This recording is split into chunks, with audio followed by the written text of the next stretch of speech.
The year 2015, Christmas time 5 years ago. The dawning arrived for the first time in Destiny history. Wait, that was the following year. No, just Sparrow Racing League this year. Not the first holiday event either. No, that one was reserved for Festival of the Lost, which came 2 months prior with only a few masks and some pretty easy objectives to complete. Let's talk about Festival of the Lost for a second before we get into Sparrow Racing League. All right, guys, stay with me. Festival of the Lost was criticized heavily for having some serious interests in microtransactions and not much in the ways of progression.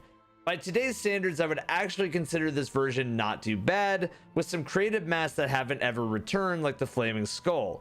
But Eververse also didn't have Bright Dust currency back then and was only microtransactions with 1 engram to earn per week. Festival of the Lost was the big prerequisite to future holiday events, and it decorated some areas, added a brand new map, Cathedral of Dust, to Crucible, and even had that f***ing spider that popped up in Trials with no radar on either.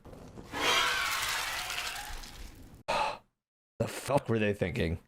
Sparrow Racing League. An event that has never returned to Destiny 2, and one that I feel like is one of the most talked about and missed things from Destiny 1. So today, we answer a simple question. Why? Why was this mode so popular? How did it start? Where is it going? Why isn't it in Destiny 2? We answer all of those things. So, if you guys are interested in subscribing, do it! Then go for it, man. If not, hey, no worries. Just know you can unsubscribe later. Some footage in this video is from players around the community. Their links will be in the description of this video, as well as the music too. After Festival of the Lost was over, many wondered what would come next to top it. What would work better than that for a holiday event?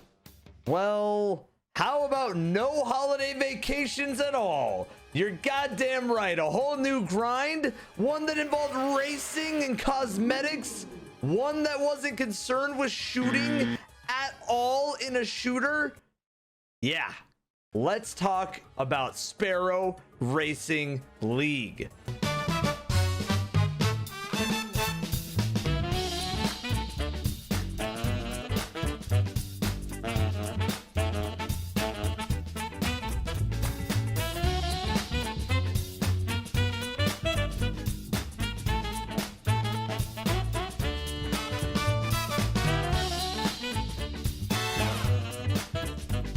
Two maps, 3 weeks long. Sparrow Racing League came with the first ever book in Destiny. Just spend money at Eververse to get it. Sparrow Racing League came with the first ever book in Destiny, which was kind of like the baby to Triumphs, but kind of different. It was kind of the same, but kind of different. Mostly like a Triumph book. Either way, you get what I'm saying. But you had to spend money at Eververse to even get it. It also came with many cosmetics to earn, such as a full infusible gear set for each class, a ton of sparrows, horns,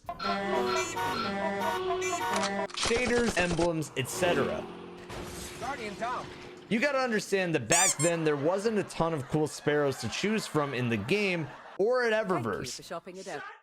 There was just the Hot Wheels Sparrow and overclocked raid sparrows. Outside of that, nothing really. These sparrows came with arc, solar, void aesthetic to it, and many more types of sparrows as well. And they were really cool for the time, man. The gear upping bonuses for Sparrow Racing League was cool too, and the fact that actual progression was needed to acquire these sets was a nice added bonus too. Bounties that made you need to win races, bounties to finish top 3, etc. Just a nice bonus on top of everything that we got here. Just had to go to Eververse to get that progression started though. Let's not forget about that, Tess.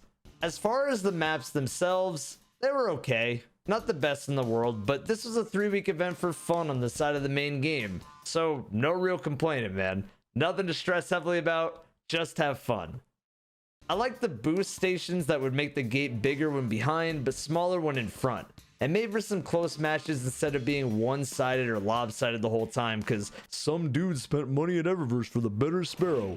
It was all really just a great time. Well, for a small amount of time, that is. I felt like Sparrow Racing League got boring after a few hours of playing, especially with only 2 maps in the game, no weapons to earn, but hey, like I said, fun pastime. Now we jump a year into the future where Sparrow Racing League would get 2 new maps in Rise of Iron. One named, oh god, I'm gonna butcher this one, Haken Precipice, and the other named Shining Sands. Shining Sands was another great addition, and Haken Precipice would have been nice if it wasn't for this goddamn forklift, bro. Every fucking time. Why didn't anybody move this thing? Who in their goddamn mind left this forklift out here and thought, oh yeah, this would be a great place to park this thing? What the fuck were you thinking? I would say the biggest improvement, aside from having 4 maps to play on instead of 2 maps, was the fact that the gear was actually really meaningful this year. By gear, I really mean the helmet, which was the only insta-summon Sparrow item in the entire game, which made speedruns, Sparrow flying, and just general gameplay a lot more efficient and fun. I'll say this now if I haven't said it before, we take a lot of this stuff for granted now, but then this helmet was the pursuit we needed. Now we have insta-summon Sparrows for everything. We have ghosts that come with all these perks, but this was the item, and if you missed it, oh, you almost had it. You gotta be quicker than that. You just didn't get it, man. Speaking of pursuits, this was also the first time ever we had the Dawning in Destiny, and my god, was this a banger of an event to say the very least. Absolutely raising the bar to unobtainable heights with the introduction to strike scoring to add incentive to play strikes and try new things with them for high scores.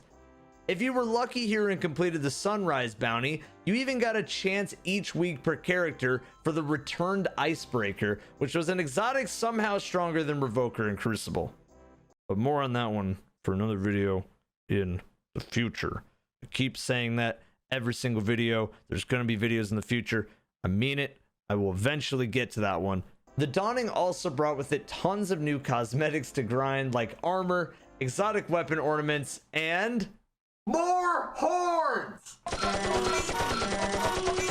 But probably my favorite part of this event was not only progressing through strikes in Sparrow Racing League, but actually opening up these big ass presents for exotics and other prizes.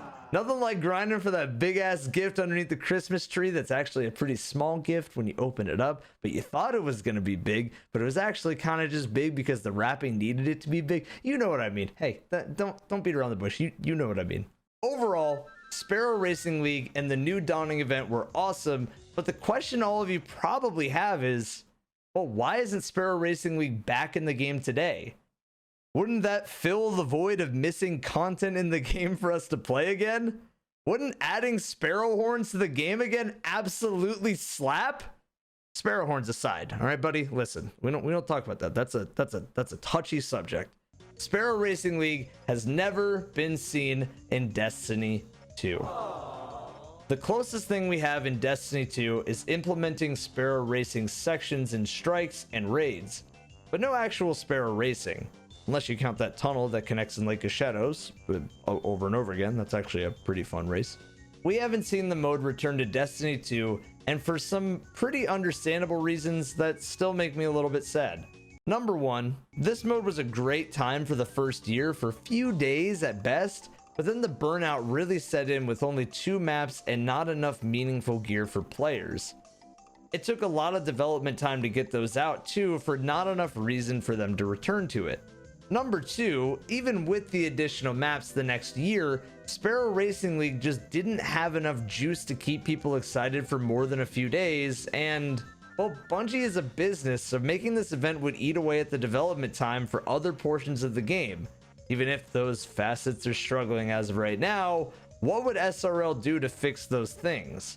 I think if Sparrow Racing League were to ever return, it would need to come back strong, with all 4 maps returning, except for the damn forklift, and at least 3 maps on top of that, with plenty of gear and cosmetics to keep people interested.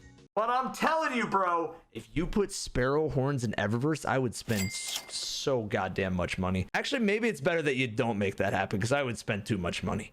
But what do you think? Would you like to see Sparrow Racing League return? Why or why not? And do you think it ever will return? I'd love to know what you guys think in the comments.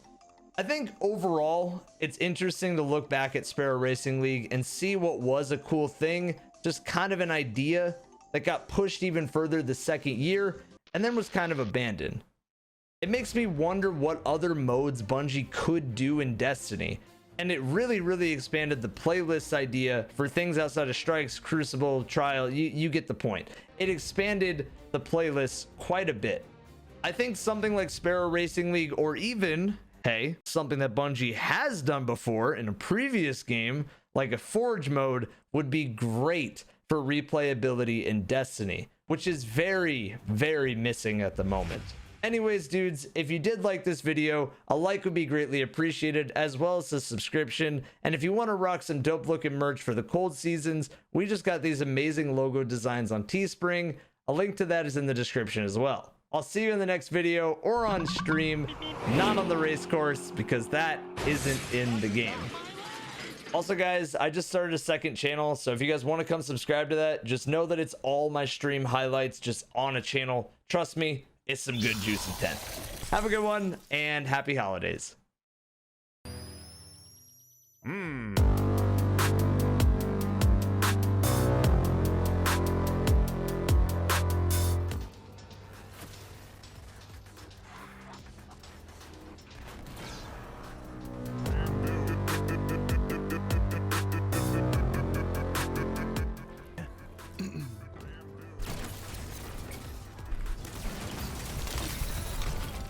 Oh, thank you.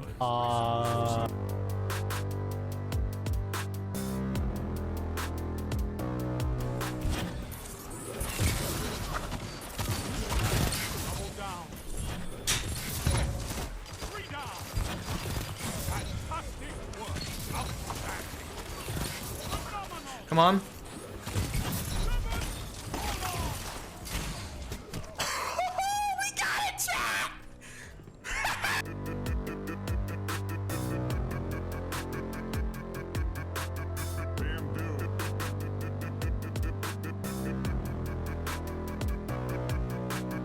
It's 3 symbols, so it's 3 houses.